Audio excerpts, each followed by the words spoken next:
Hey traders, welcome back to our YouTube channel. Today we'll show you how to download and log into MT4 4.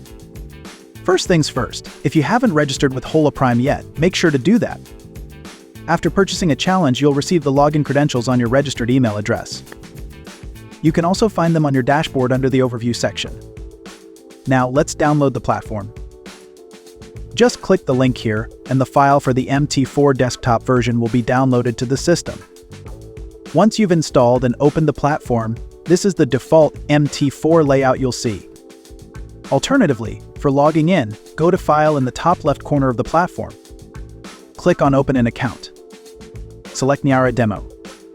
If it doesn't show up, click Add New Broker, search for it, and click Scan. Now simply click Next. Choose an existing trade account.